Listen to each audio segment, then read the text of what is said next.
Welcome to the Women of Color STEM Conference. Reset to Rise, our 2020 Women of Color Virtual STEM Conference. From waves of change come oceans of opportunities. This has always been our Women of Color STEM Conference message and mission. Come ride the waves of change as you explore our limitless oceans of opportunities that can enrich, inspire, connect, and support your continued professional and personal growth that have always been the hallmarks of our women-driven conference. As always, you belong here within our trusted community.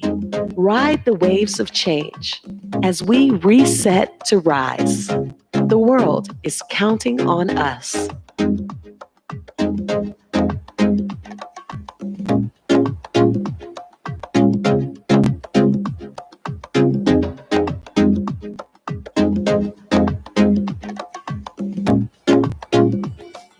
Ladies and gentlemen, live from Detroit, the 25th Women of Color STEM Conference takes you to the Garden Theater for a multicultural event hosted by Consumers Energy in partnership with Women of Color Magazine, Texas Southern University, and Oakland University, and sponsored by General Motors, Amazon, and AWS.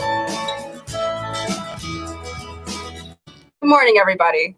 Thanks for getting up early with us for what is always one of the Women of Color STEM Conference's most popular events, our breakfast with leaders and legends. We'll be honoring the solid gold STEM achievements of 9 women of color whose talents are nothing less than 24-karat quality. And our talk show's up close and personal panel is one of a kind. It's real, it's genuine, it's honest, because every one of these amazing women is a true original. And you can't get more real than our host and moderator, our 2019 Technologist of the Year, Dr. Pamela McCauley. She's an internationally recognized industrial engineering researcher, a seasoned entrepreneur, and a real, genuine innovator. And since being named Women of Color Magazine's 2019 Technologist of the Year, she's received a flood of requests for major speaking engagements, an invitation to join a board of trustees, and even a job offer for a new position that we will hear more about in just a few moments. So, with all these fine STEM minds tuning in this morning, I leave you with this question. Since you've likely been spending a lot more time at home due to the quarantine, have you noticed you're still losing as many socks in the dryer? Or maybe since you're home a lot more, you've just stopped wearing socks altogether. I know I have. I'm liking the way you're thinking. But, you'll figure it out. Thank you. Ladies and gentlemen, let's meet our illustrious MC. The new Associate Dean for Academic Programs in the Wilson College of Textiles, Dr. Pamela McCauley is an internationally recognized industrial engineering researcher in the development of mathematical models, ergonomics, biomechanics, and leadership in STEM. Author of over 100 technical publications, an internationally used ergonomics textbook, and several inspiring books on STEM leadership. Please welcome Dr. Pamela McCauley.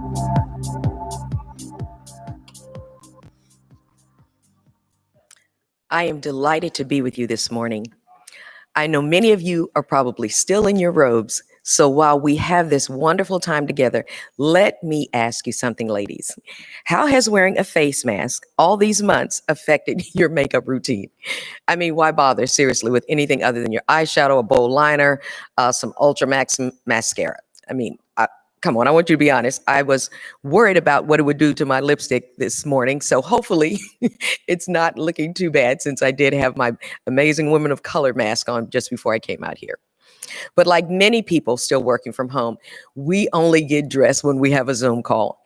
And you've perfected that great look. High fashion from the waist up and flannel from the waist down. So let's face it, this is a time when we have to have a sense of humor, and I mean that, and we also have to keep our equilibrium. There's so many changes, so many challenges, and so many choices. So this is a time like no other that we are deeply immersed in all of it.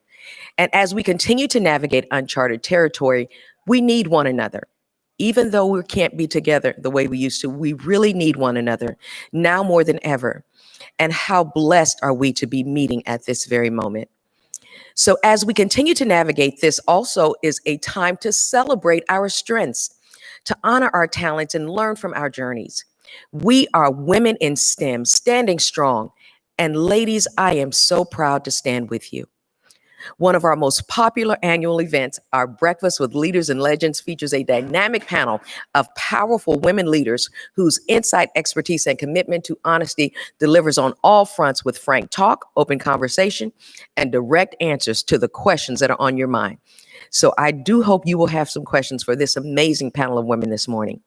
So clearly there's no shortage of significant topics as we migrate the year that was and resets taking place moving forward. Equally significant at this empowering signature of a Women of Color's Saturday morning event is that we are honoring 9 nationally renowned women in STEM with their much deserved special recognition awards. Now, these awards are given to a select group of peer-reviewed honorees chosen by the Career Communications Group selection panel of senior executives. And they're selected because their accomplishments distinguish them far beyond their individual disciplines. Each of these awards represents recognition of high merit, broad effect on people in many disciplines, and value to our society as a whole.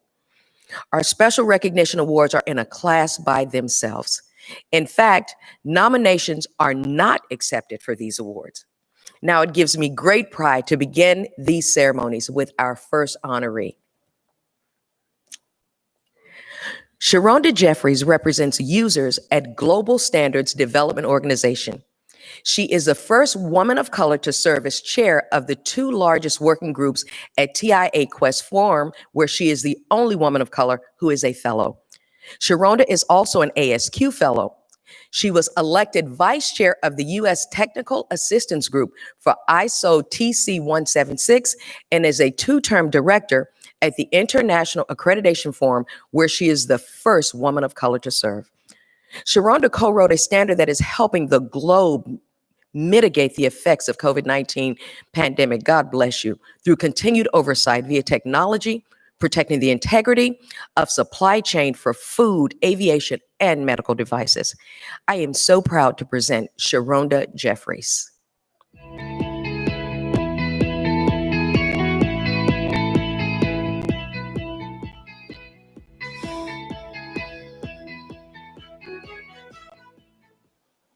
Hi, everyone. I'm the first and the only person in my immediate family to complete college. My dad dropped out of North Carolina A&T State University, and my mom didn't complete high school. I applied to North Carolina A&T, and I was offered a full scholarship with a stipend for books and incidentals. While I was registering for my first year of classes, I met a young man, and he dared me to change my major to engineering. That man is now chancellor at North Carolina A&T State University, and I'm now a technical leader and also a multiple fellow. Thank God for unexpected events and for challenges that lead you to where you're supposed to be.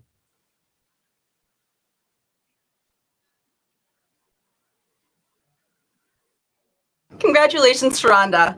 And speaking of North Carolina A&T University, one of our HBCUs, historically Black colleges and universities, which are among our nation's strongest and most prolific STEM career pipelines for people from many cultures. And the value of multicultural minds is one of the reasons why so many companies and organizations attend the Women of Color and Bay of STEM conferences. You know, a few months ago, Reed Hastings, the co-founder of Netflix, he and his wife, Patty Quillen, donated $120 million to the United Negro College Fund, Spelman College, and Morehouse College. This is the largest individual gift to support scholarships at HBCUs, and the couple hopes others will follow suit to help level the playing field. Yeah, exactly. The wider that HBCU's sphere of influence becomes, the closer we are to the day when people of color will no longer be referred to as one of the, or the first, or the only, instead of just someone in the field doing an excellent job. What do you say we reset? Rise? And get back to the show. All right. Great. Thank you so much, Ray and Courtney. Now, ladies, I hope you've downloaded your Women of Color Conference app. It provides a really enriching experience, keeping you updated and engaged as you navigate throughout our conference. We know we have a lot of very smart people throughout our digital universe who are watching us right now. And we're going to be testing your knowledge this morning by asking you several polling questions to see just how much you know about the Women of Color Conference history. So when you use and see the QR code on your screen in a few minutes, that will be your signal to pick up your cell phone, or you probably already have it with you, okay? Take a picture of the QR code and see just how smart you are with the polling questions that pop up. And we also want to tell you that this morning, you'll have a chance to win some great prizes just by texting. So let's give it a try right now. Ready to text? Got your phone? So text WOCSTEM.LUNCH space 2020. Got it? Oh, skip the space. So WOCSTEM.lunch 2020 to 77948, and you'll be contacted if you are a winner. So let's do it, ladies. Now for our next honoree. Suchita Willoughby is not a technology leader. She is a business leader who leads technology. A key decision maker on Ford's credit executive team, she is well respected for her substantial technical talent, her ability to work alongside her peers, and to motivate the teams. Central to her leadership philosophy is building trust, empowerment, and continuous learning so individuals can thrive and contribute toward a vibrant workplace. Beyond this, Suchita is an advocate for women in technology and diversity and inclusion. She leads the largest employee research group at Ford, the Ford Asian Indian Association, and is a board member and champion for women as part of the Michigan Council of Women in Technology, a key STEM organization. I am proud to present Suchita Willoughby.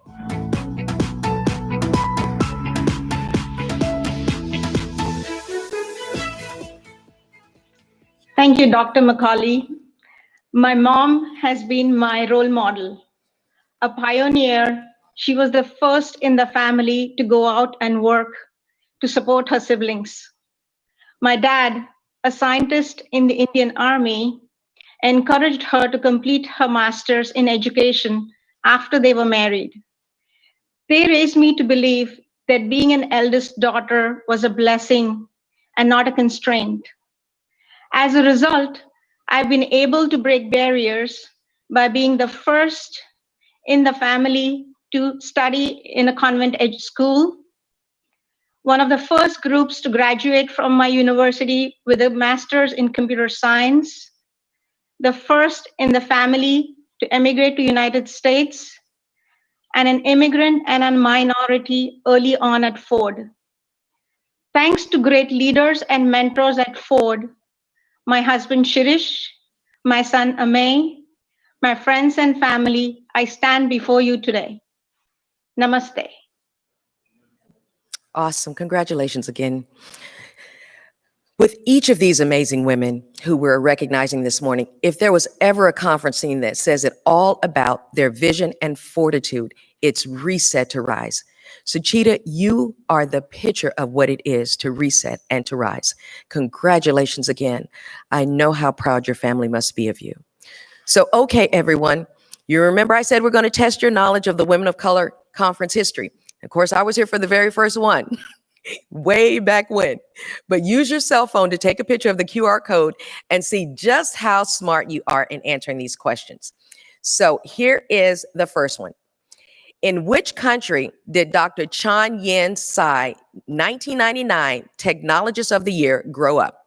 Is it A, Laos, B, Vietnam, C, India, or D, Taiwan? We'll reveal the answer in just a few moments.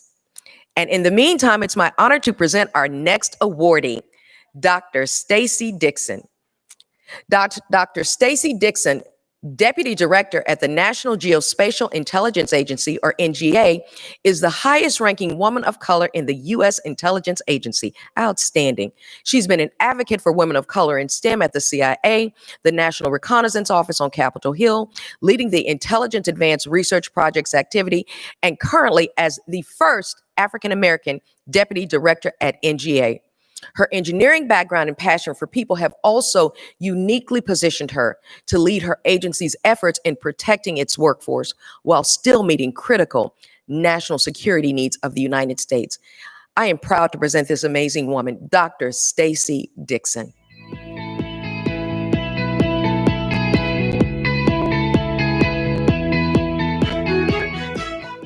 I grew up loving math and science and believing there was no reason I could not be great at them. My mom and dad, a businesswoman and engineer turned lawyer respectively, nurtured that love. They made sure I did not put constraints on myself, nor allow others to do so. Even so, I had my doubts, but I knew I shouldn't let doubts keep me from doing what I loved, and I didn't. I'm here today because of all of the people in my life who told me I could do it, and that is the role I choose to play for others. Stacy, to be the highest ranking woman of color in the U.S. Intelligence Agency, honey, you have risen. We are so proud of you. So very proud of you. Congratulations again. Now, before I introduce our next presenter, I need to ask you all a question, and I want you to tell me the truth. You know that welcome box you received after you registered for the conference? The one with all those great little snacks you enjoyed and that you were supposed to enjoy throughout the 3 days of our conference. Now, ladies, how many of you have finished your box on Thursday? I'm just asking, okay? It's all right. It's all good. Now for the answer to our Test Your Knowledge About Women of Color in Technology conference question. If you guess that the 1999 Technologist of the Year, Dr. Chan Yen Sai, grew up in Taiwan, you are absolutely right. Yay! And we had more people guess that than any. So thank you. So now let's get back to our honorees. The next presenter of our Special Recognition Award is Vice President of Trades for Newport News Shipbuilding, a division of Huntington Ingalls Industry. He is responsible for production trades, trade management, trade administration, and the apprentice school. A second-generation shipbuilder, he is committed to advancing the company's trade organizations. Please welcome Xavier Bill. Letitia McCain has been a passionate advocate for student access to learning and success through higher education. Her ability to develop partnerships and relationships with area businesses has helped students become prepared for careers through workplace exposure while receiving a foundation for lifelong learning. Letitia has developed many educational pipeline programs in STEM and in partnerships with nonprofit organizations that have led to degree completion and employment for students. She has advocated for making college affordable and removing barriers for families and students in attaining a credential or degree. As an African-American woman in training and education, Letitia is committed to paving the way for the underrepresented and underserved students spanning several educational levels. I am proud to present Dr. Letitia McCain.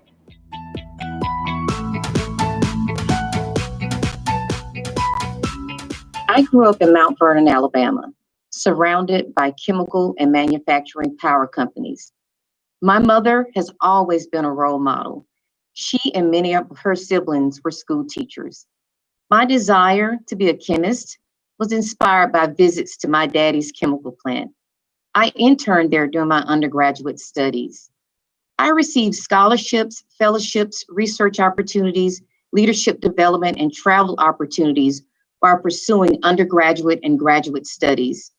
Because of my experiences, I set out to create STEM pathways for minority students, especially women, to earn associate and bachelor degrees. Throughout my career, my mission is to make spaces in STEM fields for people that look like me. Thank you.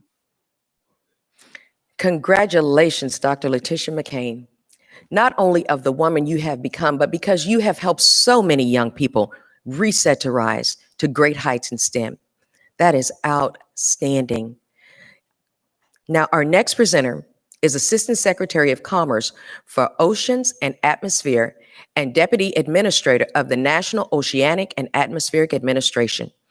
He leads NOAA's Blue Economy activities that advance marine transportation, sustainable seafood, ocean exploration, and mapping marine tourism and recreation and coastal resilience. He also directs NOAA's support to the administration's Indo-Pacific strategy, oversees NOAA's Arctic research operations and engagement, and is leading the execution of the NOAA science and technology strategies for artificial intelligence, unmanned systems, omics clouds, and citizen science. Please welcome Rear Admiral Timothy Gallaudet, United States Navy retired. Thank you, Dr. McCauley.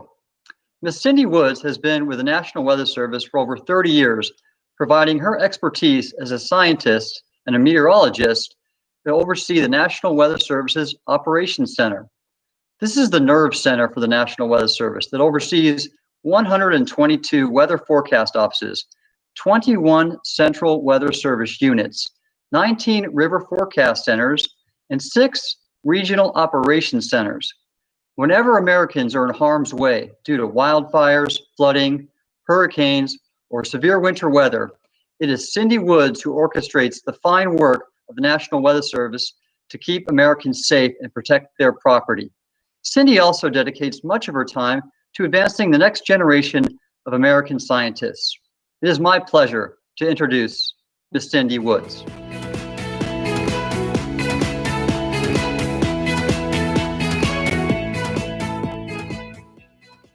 Good morning. As a child growing up in the Mississippi Delta, I knew 4 very important things. I was Cynthia, the daughter of Rogers and Viola Polk. I knew that they loved me unconditionally. I knew that I liked math, science, reading, puzzles, and that I liked helping people. And I also knew that I wanted to be a scientist.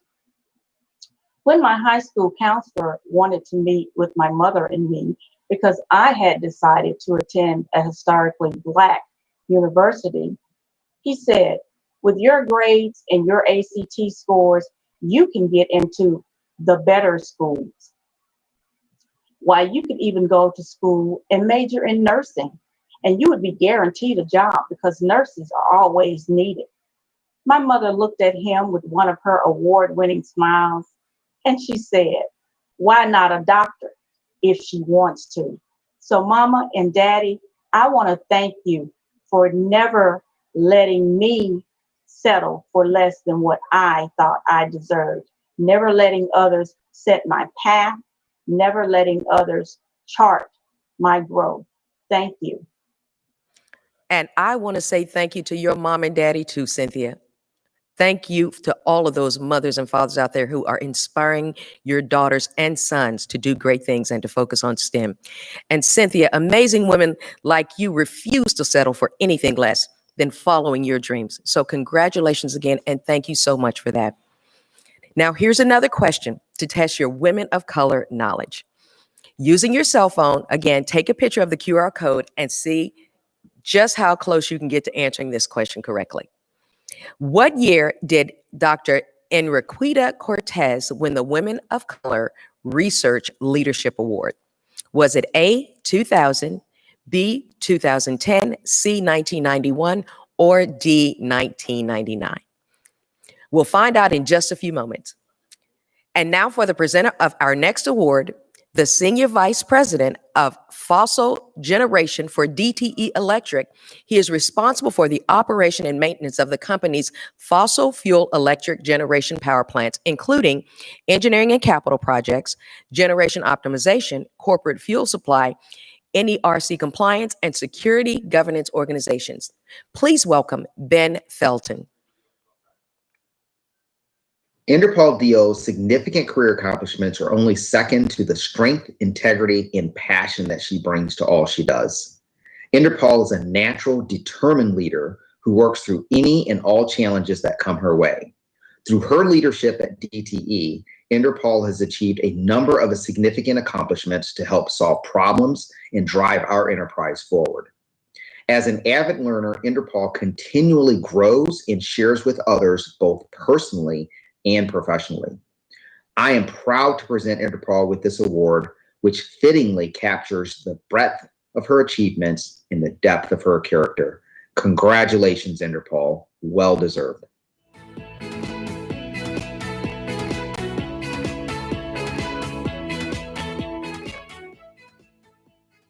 Okay, good morning. Thank you, Ben. It is an honor for me to receive such an award and a privilege to be counted among so many accomplished women of color. This serves as inspiration for me to continue mentoring our younger generations to pursue STEM-focused study. My life journey started from very humble beginnings, which continue to inspire my drive to ensure my family has any and all paths available to them. Growing up, I saw my maternal grandmother work hard against all odds after being widowed at the age of 27 to give her daughter an opportunity to go to school and become a teacher. With this as my foundation, my mother provided the same opportunity to myself and my brother. Today, I pay tribute to these two incredible, dynamic women and to my family, who are the sources from which this achievement stems. Thank you. Outstanding. Wow. Inderpaul, you come from generations of women who are reset to rise. Congratulations again. What a rich heritage you carry forth. And thank you so much for sharing so much about your touching experience with us. It is so amazing to be here with these women. And I do hope that for those of you who are attending, that you will also share this program, because it'll be available on YouTube. Share it with someone else. Share it with a young lady, a child in your family.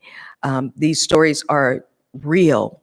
They are powerful, and they show the possibilities that we have as women in STEM. So, congratulations again. Now, I want to mention that if you guessed Dr. Enriqueta Cortez won the Women of Color Research and Leadership Award in 1998, you are correct. 1990, did I say 98? I meant 1999. You are correct. So now let's meet our next presenter, who's the Chief Information Officer of Quicken Loans. In this role, he leads the company's award-winning technology team and is responsible for strategy and the delivery for digital products, technology platforms, and data intelligence. Please welcome Brian Woodring. Since joining Quicken Loans in 2002, Kavita Venue has played a pivotal role in driving technology in our business forward. Kavita is a tremendous leader who concentrates on delivering value to our organization and leads her team to victory time and time again. Kavita is currently focused on building our next generation lending platform and transforming the entire lending industry. These are enormous aspirational goals for our company, and Kavita is committed to driving them to the finish line because she knows how important they are to our clients. These are just a few of the many reasons that I'm proud to have Kavita on our team and proud to present her with the Women of Color Special Recognition Award.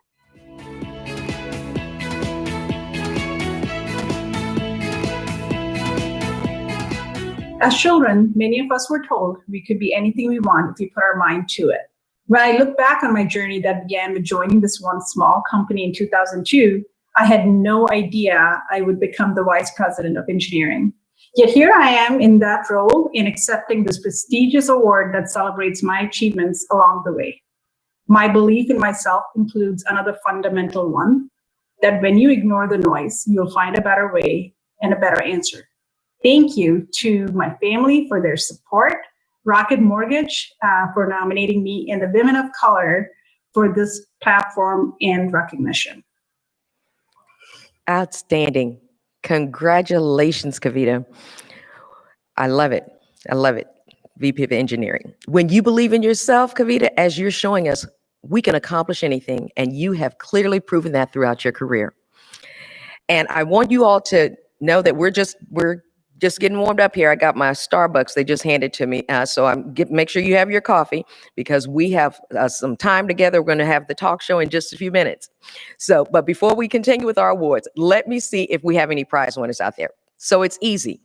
Just do the text again. Text WOCSTEM.breakfast2020 to 77948, and you'll be contacted if you've won. Okay, so get that texting going. I'm having such a great time. This is so wonderful. So now let's meet another amazing woman with a great story to tell. So Yvette Bratton is one of the original founders of DigiFlight, a cyberspace enterprise IT and aerospace firm incorporated in June 1999. She currently serves as Executive Vice President and Chief Strategy Officer.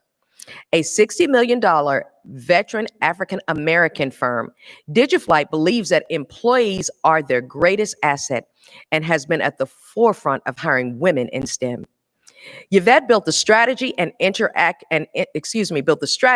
integrated human resources, contracts, finance, and other business operations.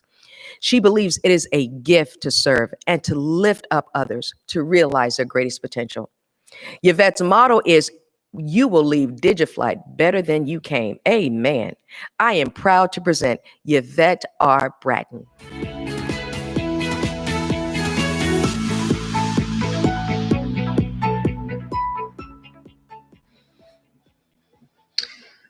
Good morning, everyone, and thank you.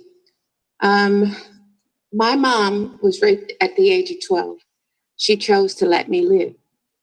I chose not to be the negative statistic society labeled me before birth and my mother during her pregnancy. I had my village. Grandmother taught me multiplication in one night after a teacher said I clowned around in class. Mother worked 2 jobs so we could attend credible schools where I learned basic Fortran 77 and Pascal. At the age of 16, I had my first computer job. After Army service, I continued building networks, but as a woman, I faced the challenge of not being taken seriously. I joined DigiFlight to build a company that believes in us. Today, we hire women as cybersecurity professionals, programmers, helicopter instructors, network administrators, and architectural engineers. Thank you for recognizing me and who I am and what I have become. Thank you. Outstanding. How beautiful. Congratulations again, Yvette. And thank you so much for hiring and lifting up women of color. And Yvette, as someone who's faced many challenges, I have such respect for the choices you've made, for the success you've had, and for the amazing woman you clearly are. Congratulations again. The presenter of our next special recognition award is Vice President of Gas Advocacy for Consumers Energy, which serves 1.8 million electric customers and 1.7 million gas customers. She advocates for fair federal pipeline safety regulations and provides technical expertise in natural gas. Please welcome Mary Palkovich. Good morning. I'm proud to be part of the Women of Color STEM Conference and to celebrate a true innovator. You may not think of natural gas industry as ripe for innovation. Dr. Stephanie Watson will change your mind. She has single-handedly advanced a safer natural gas system for consumers' energy in Michigan and nationwide. She has also convened a first ever Gas Policy Council to help ensure steady regulatory compliance. In natural gas, safety and compliance are critical. There's no one I'd rather have leading the charge than Dr. Stephanie Watson. I'm proud to present my colleague and friend, Dr. Stephanie Watson.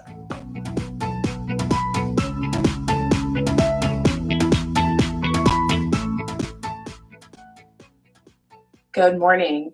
My 8th grade math teacher introduced me to STEM through a National Science Foundation program for young scholars that began my lifelong love of STEM.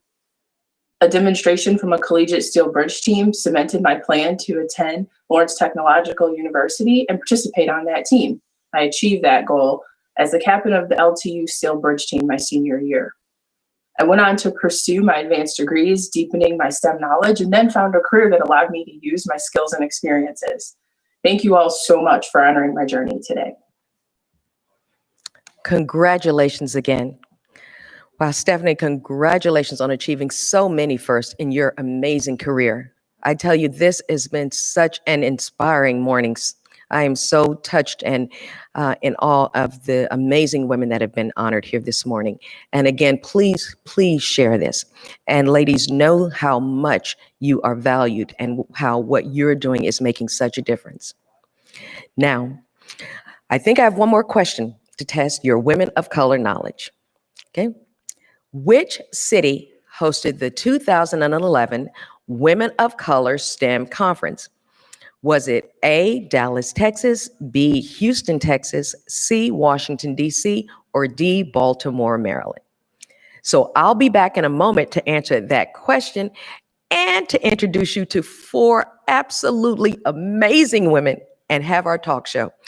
But first, we're going to hear from Courtney and Ray. Ladies and gentlemen, if you are watching us right now, you have won the golden ticket. This is a golden opportunity each year at Women of Color where we keep it 100. And I'm sorry, Courtney. I'm sorry, as our producer says, where we keep it 100 and let you know what's on the minds of extraordinary leaders and legends in the world of STEM. Thanks, Ray. We have such a golden opportunity each year at the Women of Color STEM Conference to get the full scoop, the real deal, straight facts about what's going on in the minds of extraordinary leaders and legends in STEM. And even better, how it can positively influence our lives at work and at home. Ray, this event is always the talk of the conference because it's our talk show. What makes this so special is that you really feel like you get to know these women because they're not afraid to be open and tell it how it really is. This morning's panelists are really fantastic. Like the rest of us, they may have gotten used to wearing masks, but let me tell you, now that they're together, you can be sure they're letting their hair down. So let's get ready to reset and rise. Awesome. Thank you, Courtney and Ray. I miss you both. I wish I could hug you both, Courtney and Ray, but I'll hug you hopefully in 2021. So let me say the city that hosted the 2011 Women of Color STEM Conference was Dallas, Texas, the big D. Yes. All righty. So that are the questions so far, but let's get this party started. I cannot wait for you to meet these amazing ladies. So we have been talking by phone and Zoom, myself and these 4 amazing women, and emailing and been talking about self-care. And I think a lot of us recognize that self-care often doesn't come easily to most women. If you just reflect back to many of the awardees as they spoke about how their mothers and their grandmothers worked multiple jobs and put the family and others before themselves. So self-care really is something that many of us as women have to really work on. And so we're putting everyone else's needs ahead of our own. And that might work for a season, but at some point, ladies, you've got to take care of yourself. And with the perfect storm of stressors, come on, has 2020, Lord have mercy, from COVID, family challenges of education, health, safety, civil rights, continuing widespread injustices, and now our nation's future. I mean, let's get real. It has been a tough season for us. And we will be talking about this, and we will openly address these issues frankly and honestly. And at a time of great uncertainty, and that is what we're certainly going through right now, it's so important that we can have those spaces and places where we can be real, where we can talk to each other. We're going to talk about coping mechanisms and how to turn these turbulent times into tangible, personal growth and restoration opportunities. And I know you'll want to take advantage of the lively Q&A session that we're going to have immediately following our panel. So write down questions, anything that you think you'd like to ask these amazing ladies, and we'll let you know how to get those questions to us. So now let's meet our amazing panelists. The 2020 Women of Color Technologist of the Year and former Principal Deputy Assistant Secretary for Health, U.S. Department of Health and Human Services, Rear Admiral Sylvia Trent Adams, retired. Senior Vice President of International Facilities Operation Services and Worldwide Safety, Health and Engineering for Walt Disney Park Experiences and Consumer Products, Rachel Hutter. Division Vice President of Corporate Engineering at Abbott and recipient of the 2020 Women of Color Achievement in Industry Award, Dr. Karen Rodriguez. Board certified in psychiatry and neurology, a distinguished fellow of the American Psychiatric Association and founder of For Sound Mind that promotes health and wellness, Dr. Cynthia Turner Graham. It is so wonderful to see you. So wonderful to see you. Hope you've had your coffee. I had a little bit of Starbucks here. Didn't get nearly as much of it down as I'd like to, but it's so beautiful to see you. And thanks again for taking time out of your busy, what I know are extremely busy schedules to be here. And the people heard a little bit about you and how amazing you are. And again, I'm just so honored to have you here. But I would love for each of you just to take a moment and share a little bit about your journey to the amazing place you are at this season. And just take a few minutes and let the audience get to know you a little better. And then we'll chat a little bit more about self-care. But I want them to know just a little more about how amazing you are. So I think I'm going to ask our psychiatrist to start us out. All right. Well, good morning. Good morning, ladies. This is so exciting for me to be here. And first of all, I want to congratulate all of the awardees, the amazing awardees who have been profiled here. To be in your company, I am honored to be here. So, a little bit about my journey. My journey began when I was a young girl. My brother told me that I always was in other people's business, and I grew up and figured out how to get paid for it. Amen to that. But I also was always intrigued by what it was that made people tick. So when I got to medical school, I found that psychiatry was my own calling. So awesome. I would also say that my primary care doctor, when he was examining me one day, he said, I think, didn't you tell me you were going to medical school? I said, oh, yes, sir, I'm going to medical school. He said, if you don't get those nerves under some kind of control, you will not make it through the first week of medical school. Wow. So that set me on a journey to figure out how to live in a balanced, wholesome, and healthy way. And I have been on that track ever since.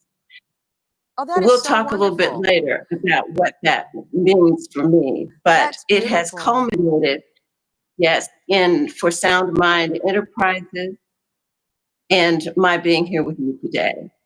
No, that's beautiful. I think we need more doctors to speak to our whole persons. And so that's outstanding that your doctor said that to you. Karen, tell us a little bit about your journey and to get to this place. Yeah, absolutely. So good morning, everybody. It's absolutely fantastic to be here. And I feel like I'm in this is such an unlikely place for me to be. Considering where I started, I was a shy kid and I love nature. I was always outside. I would catch cicadas and chase my sister around the yard. We had pets. I played in the mud. I was always dirty. I played with the boys. I love it. And, so I knew, and everyone knew, it was evident that I loved the natural world. So it was really no surprise when I majored in biology in college. And then but I also, really have this stubborn, sort of self-determined streak. And when I graduated with my biology degree, I thought, I don't like the career opportunities that are available to me, with the degree that I have. So I went to graduate school for Very 6 smart years. move. Very smart. Got a PhD in cell biology, but at Northwestern University, a very multidisciplinary department. And then just fortuitously started my career at Abbott. So went into corporate America as a scientist and kind of rose through the ranks. But when you want to have a family, which I did, it's time to get started. So as I was progressing through the ranks at Abbott, I had 3 children in a span of 5 years. Wow. And in that was a busy 5 years. Busy time. And I took my first leadership role when I was pregnant with my first daughter. I had 19 people reporting directly to me. I was responsible for, manufacturing and support for the product in our division that was number 1 in margin. Right. So a very challenging, stressful job. I had when I was pregnant with my third daughter, I took another promotion to a mixed scientific and engineering organization. So I was reporting to a PhD chemical engineer, and then I had kind of mixed PhD scientists and engineers on my staff. So a really deep technical organization, and that was charged with solving a lot of really thorny problems for the company. And eventually, so I just took this very, it was a combination of when I would get to a point where I felt like I wasn't progressing, and it was that feeling that sort of led me to go to this process engineering team. I always listen to that feeling. It's that self-determination, right? But then there was all these roadblocks and detours. My position was eliminated in 2008. So that was a major detour. I worked at 2 different Japanese companies in different aspects of healthcare for 10 years. And then I came back to Abbott, so really unlikely, and came back to diagnostics. So kind of back to my roots at Abbott, and then met Corliss Murray. So somebody, I think, for those of you involved in women of color in STEM, very familiar with Corliss. And she offered me this position as Division Vice President of Corporate Engineering, which is an infrastructure and facility management team. So something that's completely outside of my subject matter expertise. Oh, but I so love I jumped at the chance. your boldness. I love that, Karen. We definitely want to get to the other ladies, but I think it's so beautiful how you made choices that in those difficult seasons. And one of the ladies last year talked about women not letting people make choices for us. I love that when you were pregnant with your first and your third child, that you accepted leadership roles, because oftentimes people will say, well, she's not going to do that, or she isn't going to want to take this position. And we allow that to happen. So I love the boldness that you took in those positions. Rachel, you know something about boldness and taking some bold steps. So I love this. You want to share just a little bit with us? Absolutely. So, Karen, you're actually the only other woman I've met that got promoted multiple times pregnant. So, similar to me, I have 2 kids. I've been with Disney for 23 years. I got promoted both times I was pregnant, and I definitely encourage any women out there to embrace those opportunities when they come your way and not feel like you have to trade off being a good mom. Say it one more time, Rachel. Say it one more time. You don't have to trade off. You do not have to I'm trade off serious. being a great mom for having great opportunities at work. Exactly. There are ways to make it work. You have a brilliant panel of women here that are going to share some of the tricks we figured out on how to fit that all in and have fulfilling lives. But I've been really fortunate ever since I was a kid. It was my dream to work at Disney. I'm just a huge Disney geek, and the happiest place on earth. Happiest place on earth for sure. I've been here 23 years. It took a long time to get to Disney. I worked doing medical research in the VA. I worked for General Motors. I worked for General Mills. I worked for Allen Bradley, and then I finally had to come to Disney, and it's been an amazing journey. I get to work internationally at all of their sites and have amazing friends around the world. And COVID has certainly been a new interesting chapter in my journey at Disney, and I'll talk a little bit more about that later. Awesome.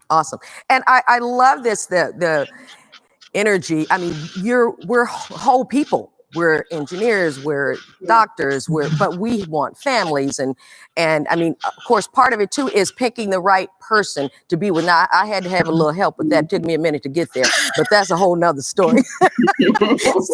so we're going to hear from Sylvia, our 2020 Technologist of the Year. I am so honored to be passing the torch to you later this evening, Sylvia. But tell us a little bit about your journey.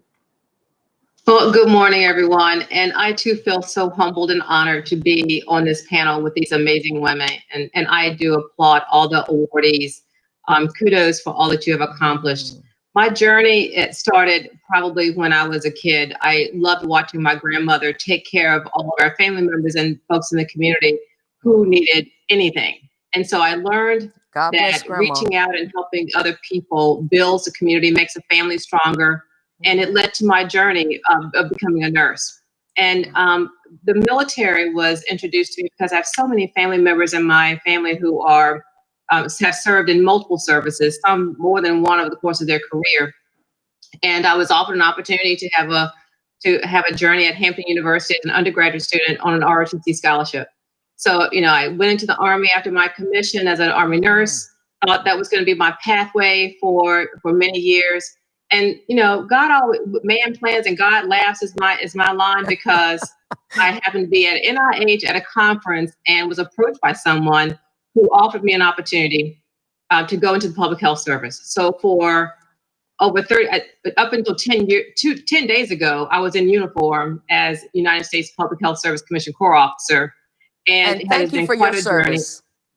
It's been an honor and a privilege to serve. So I was the first African-American chief nurse of the public health service in 200 years. Wow. And I was the first nurse to serve, practicing nurse to serve as the acting Surgeon General of the United States. And then my last position was the Principal Deputy Assistant Secretary for Health, and the first nurse to serve in that capacity. But it's been quite an honor to traverse so many different levels of organizational leadership in my career. And what I've learned through all of it is that we can have it all. We may not be able to have it all at one time. Amen. We must be willing. Yes. We must be willing to prioritize our lives to accomplish the goals that we want to achieve, and never be too haughty to ask for help. And the it is our own said, detriment. It is to our own detriment when we don't recognize that we are in over our heads or about to approach that level of being overwhelmed. And it's okay to say, you know what? Let me take a step back, take a deep breath, and now re-engage. It's okay not to be able to do it all at one time, but you can achieve it if you believe it. That is, Sylvia, thank you so much for saying that, because I guarantee you a lot of people look at women such as yourselves who've accomplished so much, and they would never think you'd say, this is too much, I need some help. But we must be able to do that. And that's, getting to this whole self-care notion. I want to ask, because we got some questions already rolling in, but I want us to talk just a little bit about, Dr. Cynthia, tell us, what does it mean? What does self-care really mean? Well, we've heard the saying, if you're in trouble, especially in an airplane, put your oxygen on first, because all of the other things that are important to you, your family, your work, will fall by the wayside if you don't bring your best game to those activities. So that's why it's important. It's essential. And I think in this time when our stress levels are higher than ever, the self-care becomes even more important. And at some point, maybe this is a good time to talk about one of the reasons that self-care is especially important when under stress. The fact of the matter is, our bodies are perfectly suited to do everything they need to do to help us with the challenges that we face. Right. And of course, as you know, that fight or flight response is triggered when we are under stress, as well as when we're in danger. I would imagine it'd be with you having to help so many people. I mean, that you have to really focus on your own self-care, since your job, specifically helping people. Right. Absolutely. Absolutely. And so what I was going to help you understand is that self-care and the kinds of things that I recommend, exercise, sleep, good sleep, 7 to 8 hours a night, meditation daily. Beautiful. Developing a meditation practice is important. That's because beautiful. What you want to do is keep that sympathetic drive, that fight or flight drive, dampened down. Okay. In fact, cortisol levels that mediate a lot of these responses of increasing your blood pressure, that sort of thing, are higher in the morning. When you wake up, your cortisol levels are highest. And that is just part of our physiology to get us started in the day. But with the additional burden of stress, cortisol levels are higher than they even need to be. Wow. And so exercise, sleep, meditation, all of those things bring that sympathetic drive down. I'm so glad you pointed out sleep. Most of us, we talk about exercise and eating right, but I don't think we realize just how important sleep is. Actually giving the body enough time to sleep, to recover, to restore. And I know a lot, you ladies have done some amazing things. And, we want to get up and run. Rachel, you're doing your half marathons in every state. So, when we oftentimes we want to trade off our sleep to get up and run, or to get up and be ready for a meeting. Rachel, tell us a little bit about how you have managed in these challenging times. One of the great things about challenging times is a lot of the rules fall away. And that's if you look at especially corporate America, pretty much all the rules were created by straight white men. And I think as women, and I told you we were gonna be real. Right? It's hard to navigate these rules that everybody else understands and we haven't necessarily been indoctrinated in. And I found when COVID struck, I had this vision that I have an amazing team of doctors and epidemiologists and safety professionals and industrial hygienists. And we have to start by understanding the dynamics of the disease, because of course it was all unfolding real time. Right. And we put sort of a vision of, here's what we know.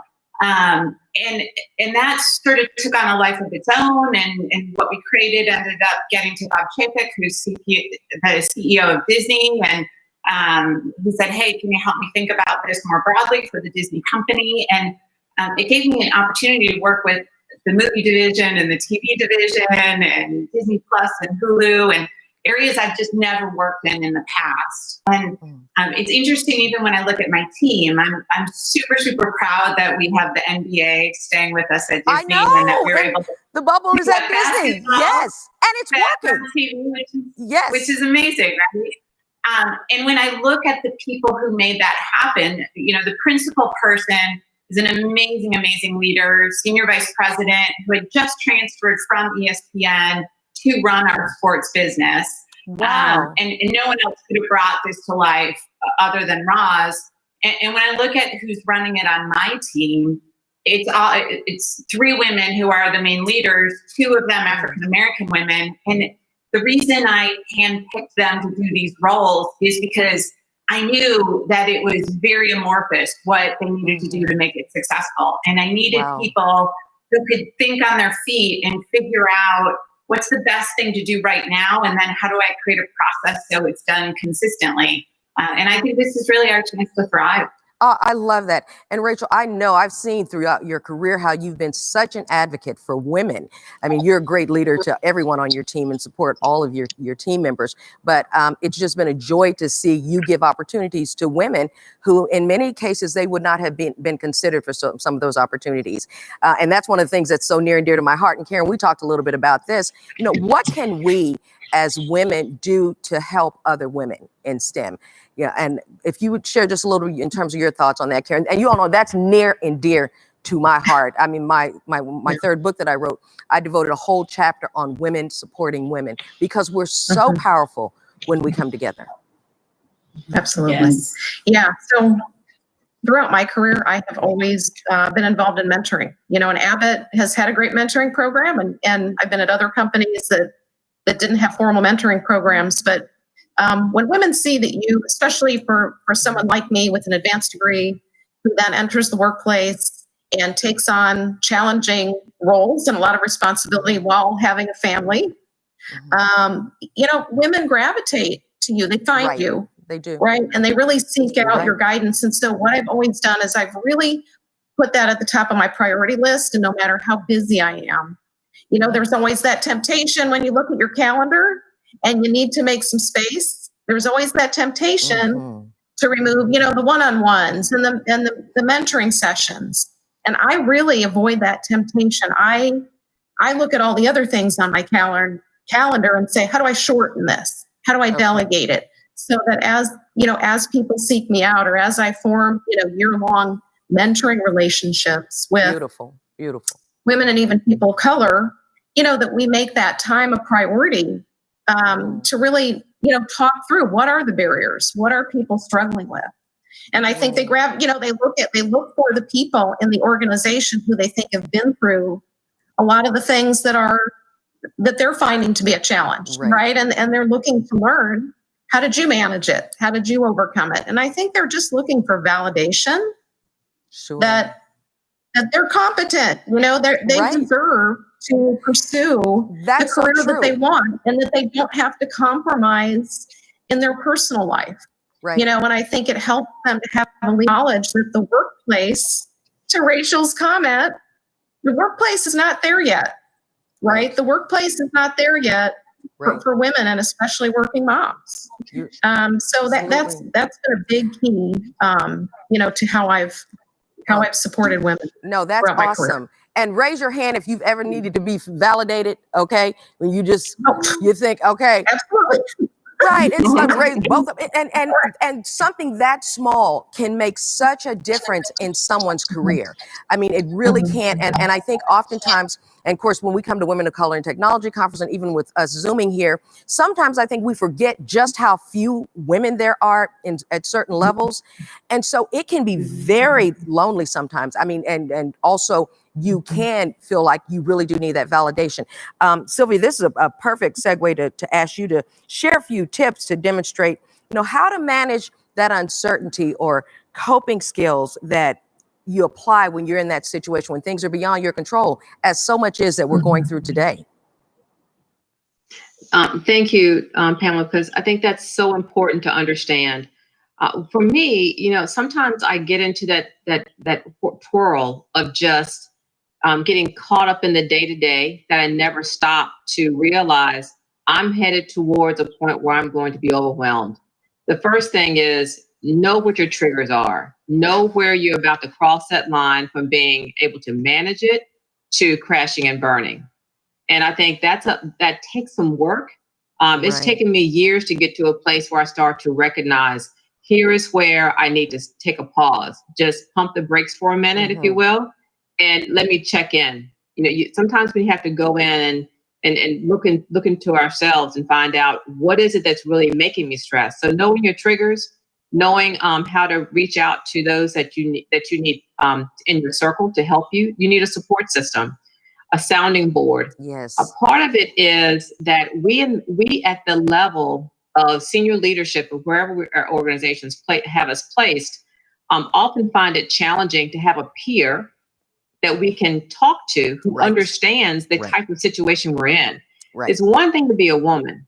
It's another thing to be a woman of color. It's another thing to be a woman of color in leadership, finding your way and balancing all the many stressors that come with being in all those different buckets. And oftentimes you're the first one they've seen, Sylvia, in that position. So you're carrying that load. Yes. I mean, it really is. And so go ahead, Sylvia.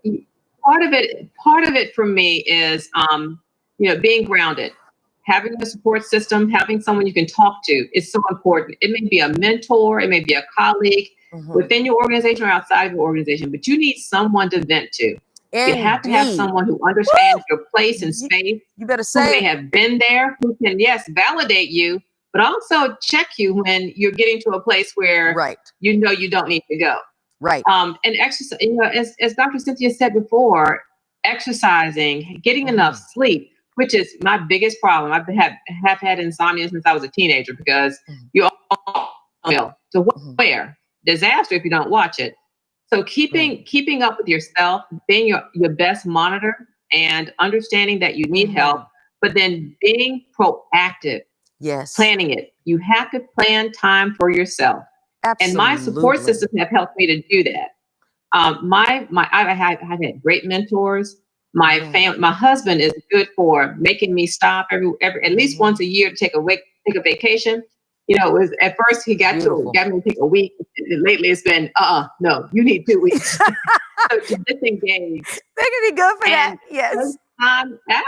Take time out. But for me, my executive assistants and my aides in the military and in the public health service really helped to be my monitor. And they helped me to pause every once in a while and say, I need to create space in your calendar for you to empower those who work with you at home and at work for you to do what you need to do to take care of yourself. Did you hear that, ladies? I love that. Empower those that work with you to help you, because so often, again, we are the ones who we want to make sure that we're doing everything and making sure that every need is met.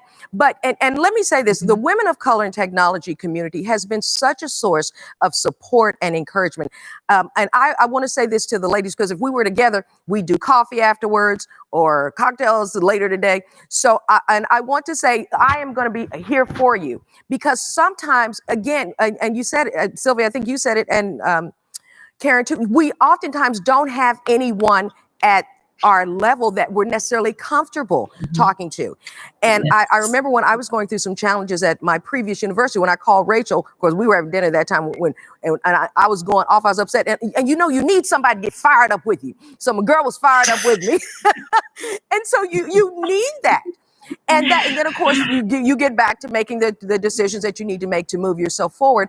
But just having that space where you can get validation, but also have someone who says, you need to rest, and then just a good friend who really can be there for you. So again, I am here for you, ladies. And we have some questions here that I'm gonna get to before we run out of time. I'd like to just add to what you said, if I could, just real briefly. Yes. Having places of accountability indeed is important.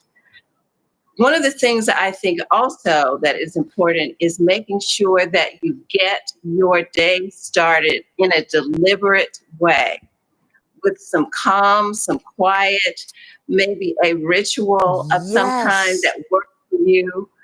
Because I start with 20 minutes of meditation and prayer every morning. Amen. After that, I run 2 or 3 miles. Beautiful. And when I do that, I can conquer the world. And on the days that I miss it, I know it. No, So no, get that's your day so started, true. be deliberate, and take the time to be healthy. And you know, the way you get your day started, that's so important. I know I had tried to stop watching the news for a while because it was just too stressful. But I couldn't completely stay away from it. So I'm like, but I cannot start my day with that. I mean, I need some Joel Osteen, or I found a Bible app, a little Bishop Jakes. I mean, I need something pleasant and positive to send me out there. Then maybe about an hour after I'm up, I can catch a little news or hear it on my laptop. But I think that's so important. And a lot of the people who we see who are stressed out, running up, road raging, if you just calm down for a minute, it's just really, we can control a lot of that. Yes. So thank you so much for adding that. So give yourself that gift, ladies, of starting your day in a peaceful and positive and productive way. So, okay, And Pamela, I want to add, yes, ma'am. Jump right in. add one thing. Sure. As Dr. Cynthia said, Michelle, I want to listen to what you said over and over again, because maybe that'll be my meditation, because you were so dead on. But I would also say, when you know you're getting to that line where you're going to be sharp with people, or you're going to be maybe rash with your decision making, go home. Don't go to the meeting, because whatever it is, if you're going to cause yourself weeks or months damage that you're going to have to undo, you know you're there, take a step away. And I had a leader that gave me that advice. I've actually only done it once, but knowing that I can do it, like, gives me that sense of, okay, I don't have to push through this brick wall. Absolutely. I can recognize there's a wall here and go get some friends that have a battering ram, and then I'll get at the wall. There you go. Beautiful. Yeah, Beautiful. And it's Dr. Cynthia, starting your day and understanding how you plan your day, but also ending your day. Because sleep is so important for us. But if you don't enter the sleep mode in the right mindset, you're going to be restless, and you'll wake up more tired than you went to bed. Yes. And I think that is something that we never turn ourselves off. You know, we have our devices in front of us. Most of us are probably doing multiple things while we're in the midst of the day. But it's also so important to just decompress a little bit before we go to bed, because we need to enter that space in a calm manner. Absolutely. And this is such good advice, ladies, because from the time we get up in the morning, okay, if you get your day started right, because we have some serious decisions that we have to make that impact so many people. Some of us have so much responsibility. And I love that, the starting the day, the ending the day peacefully. But Rachel, let me tell you just how powerful what you just said about going home. And I have told, I was a young lady that I was mentoring, and I said, you need to go home. I said, she's like, well, no, I have so much to do. I said, all the sick leave you have, you can take a day. She said, I'm not sick. I said, call it a mental health day, just to rest, just to recover. I said, all of this work will be here when you get back, but it is so important that we make it okay for them to do that. Karen, I think you're about to say something. No, 100% agree. And no matter where you are in your career, early on when you have a family or later, as you take on more and more responsibility, all of these things they continue to be extremely important through every phase of your career and your personal life. Absolutely. Absolutely. Well, ladies, we have a couple of questions I'm going to try to get to. I think we're doing pretty good on time. I love this question. What role, and just jump in, ladies, in terms of answering, what role did mentors and sponsors play in your career? Anybody want to jump in? I can certainly jump in. One thing that comes to mind for me and mentors and sponsors, I think about actually some of the white male bosses that I had. And when I talked about how I took my first leadership role when I was pregnant with my first child, I was hired by a white male boss who his wife was a pediatrician. They had 4 kids.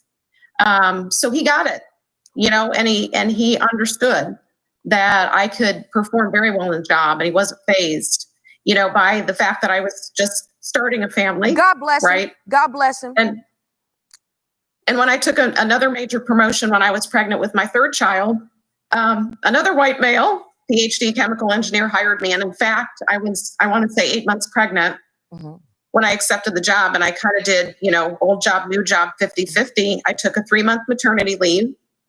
And then I came back full time into my new role. And he was really adamant that he wanted the right person for the job.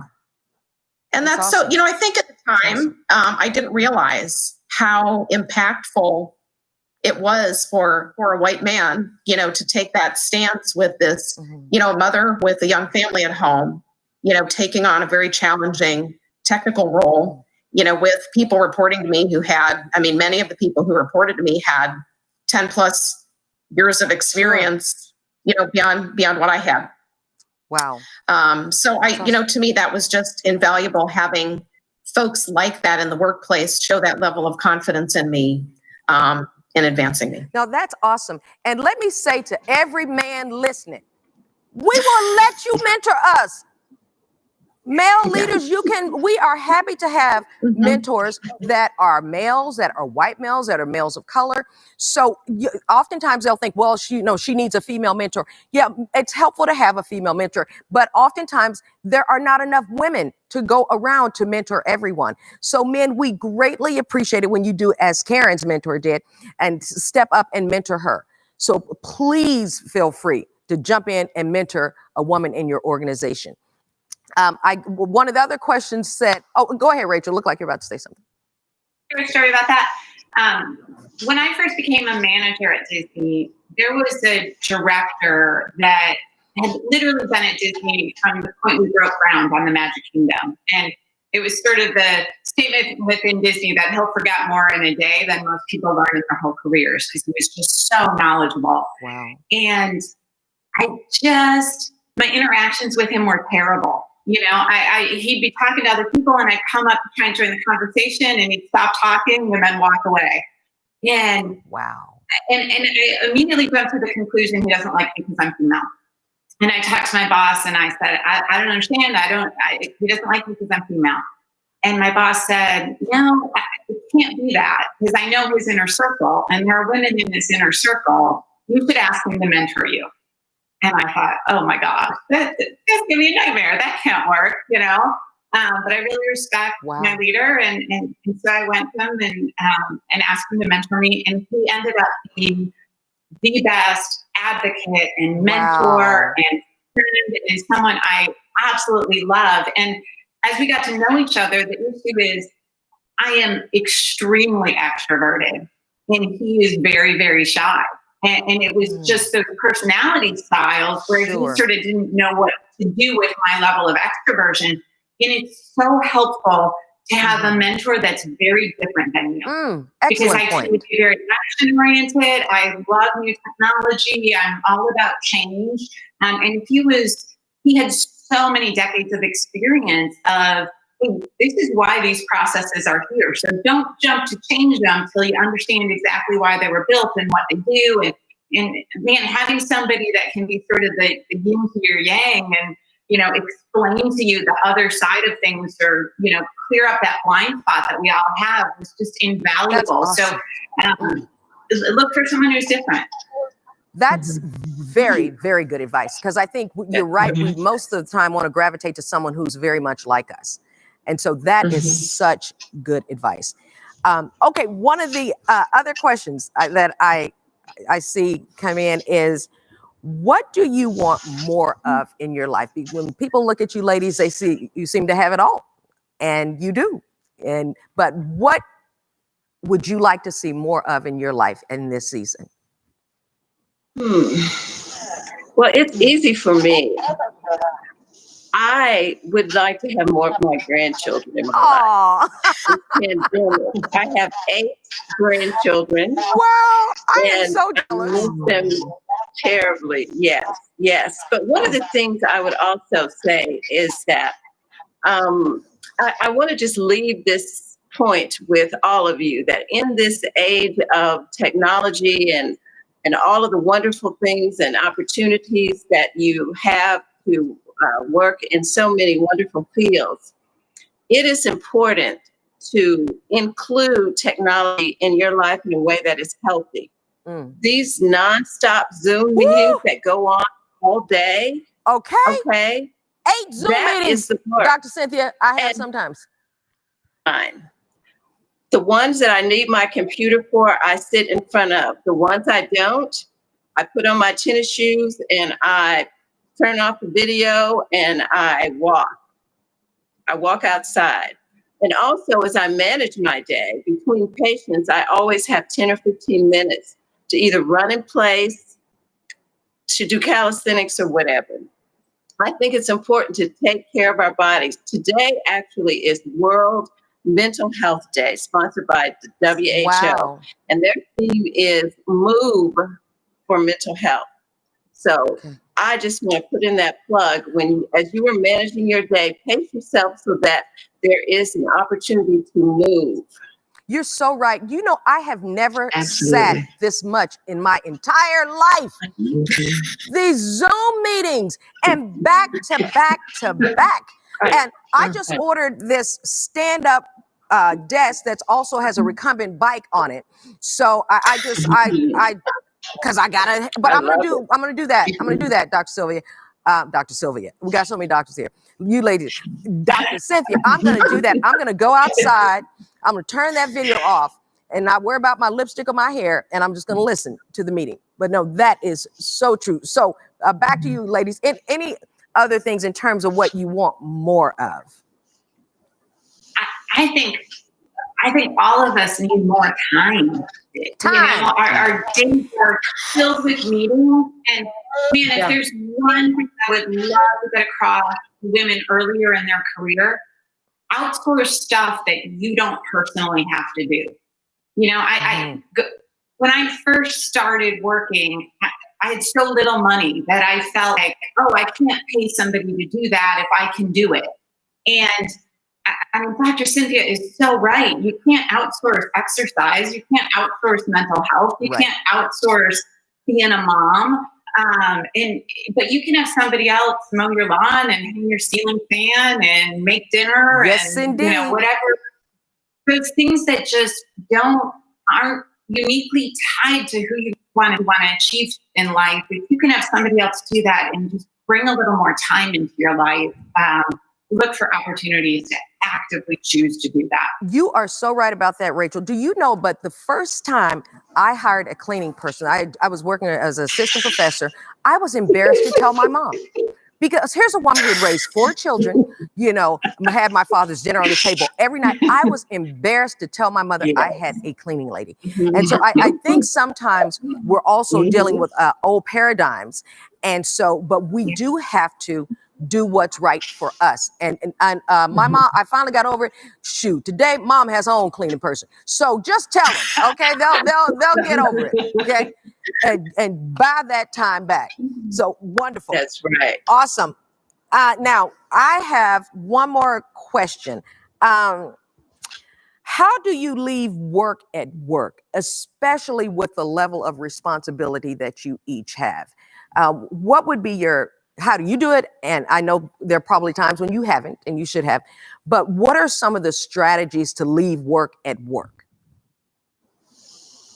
Pamela, I think one of the keys is we're attached to our laptops and our other digital devices 24/7.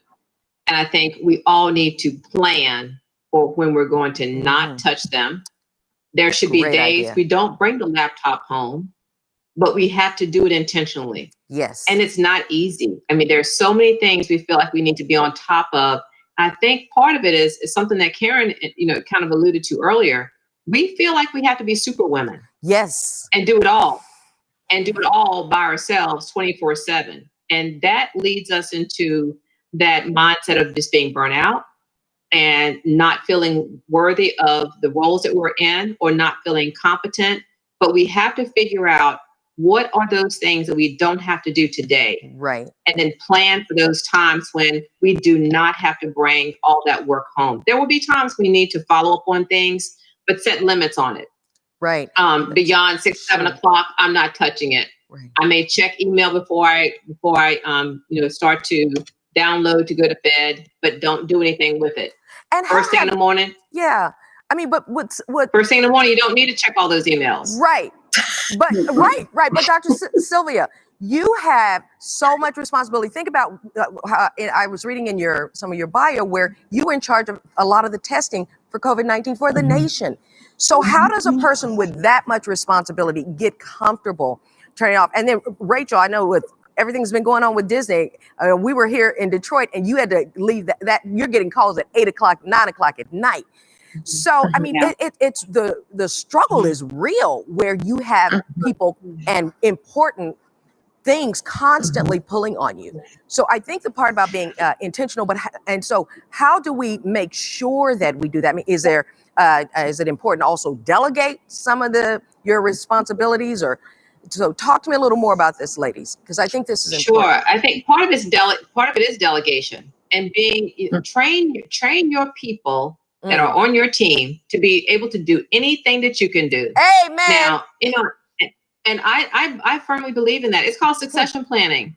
You building your bench. And all of those people who don't want people to know. Don't bring stuff. That's right. Let me tell you, people used to withhold information from me when I was a junior person in my career. And it was like, I call it their job security. Right. But as I started to grow, I had good mentors who would share with me, I need you to know how to do everything that I do. Because if I get hit by a bus, everything can't come to a screeching halt. Right. And especially in the clinical world and in the health policy and global health world, you cannot withhold all that information. Right. It's not your information. It's the people's information. And you need to make sure you're taking care of all of the aspects of the job. And one person cannot possibly do all that work. Right. So my goal is everyone on my team should know how to do what I do so that you can delegate and then grow them so they can replace you. And don't be someone who puts all of your eggs in one basket. You have 4 or 5 people that can step in and work together to make sure that the mission can continue. And that was true for me, whether it was Ebola, HIV, or recently with COVID. We have people who can take on those roles and responsibilities and make sure nothing comes to a screeching halt, or that there are any gaps in the care or the plan or the policy that needs to be implemented. Outstanding. I think, again, it's about making deliberate choices. Just to echo what Dr. Sylvia said, with my job, I fly to Hong Kong and Tokyo, and those are very long flights, 17 hours, 15 hours. And of course, you can't answer texts and you can't answer emails. And then I'm on a different time zone. So whatever someone's sending an email is coming while I'm sleeping. And it's amazing how much that in a normal day, I would have answered the email, but somebody else answered it for me because they needed an answer within 2 hours. And there you go. It was Melanie. Say got done. And so now on my own time zone, I'm very deliberate. If there's a message, especially, I hate when someone sends a message to like 12 people. If there's 12 other people on there, there's probably somebody else that can step in and answer it, and I don't need to. And if I don't need to, there are plenty of other things I do need to do.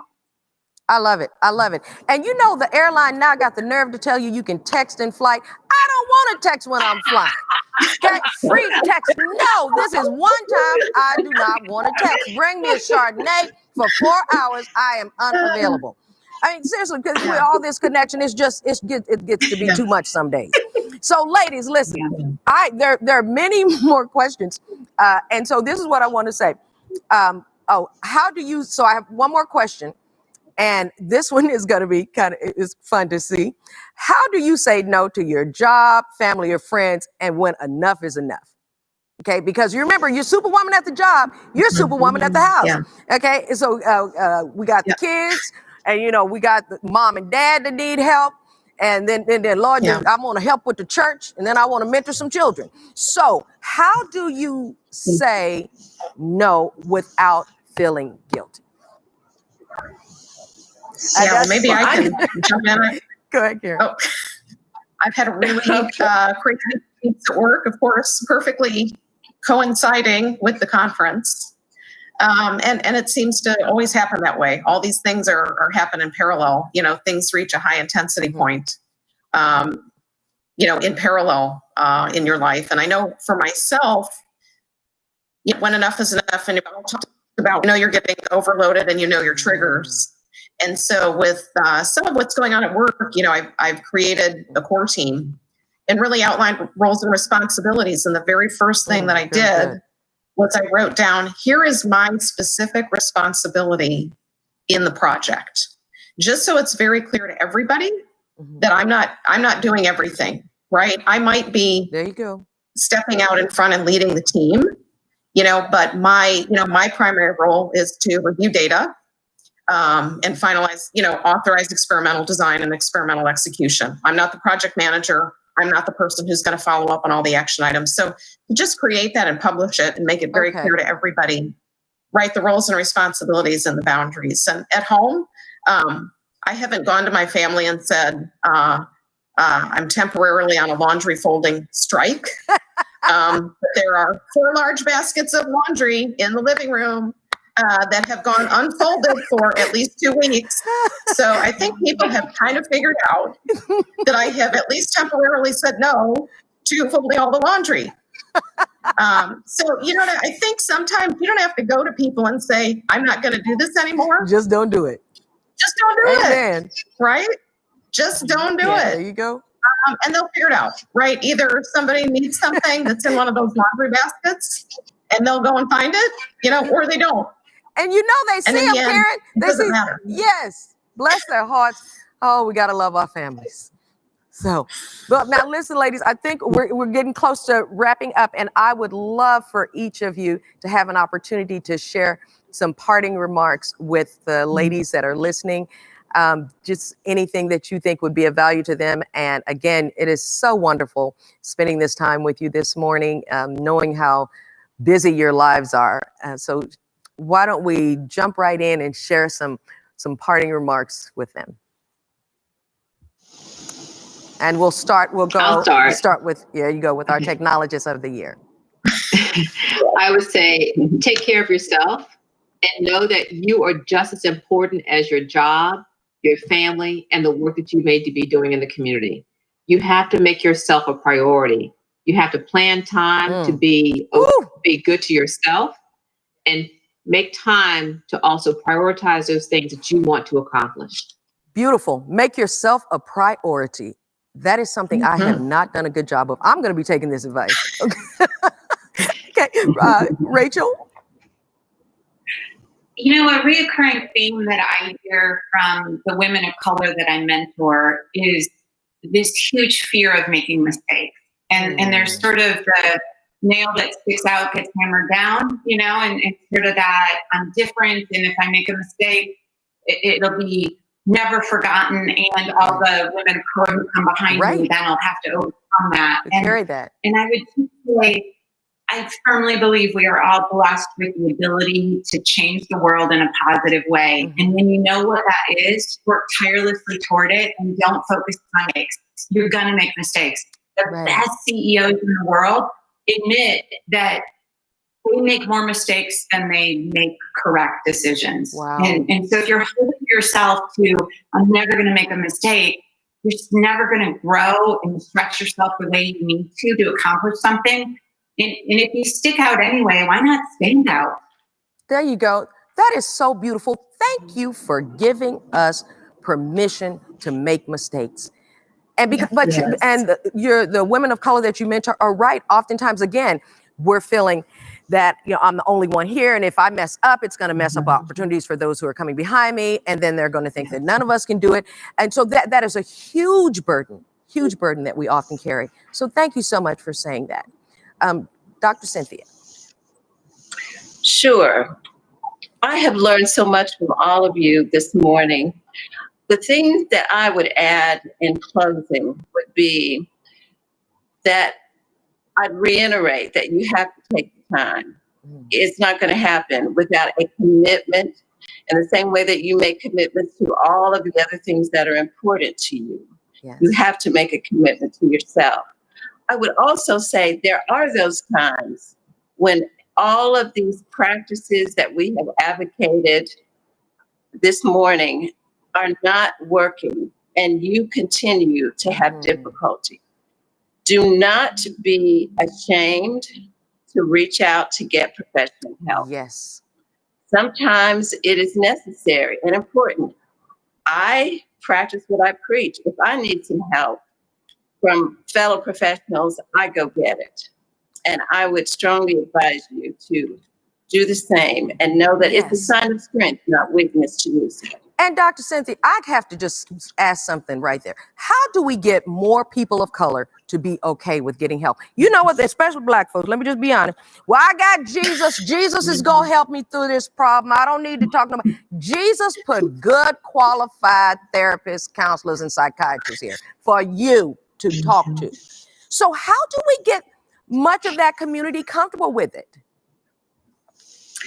Well, you know, the best we can. I think my business, for instance, is one that promotes mental health and mental wellness. And in whatever settings I have the opportunity to have an audience, I promote that. I promote the fact that, you know, we all have needs and we need to honor those. And like I said, not be ashamed.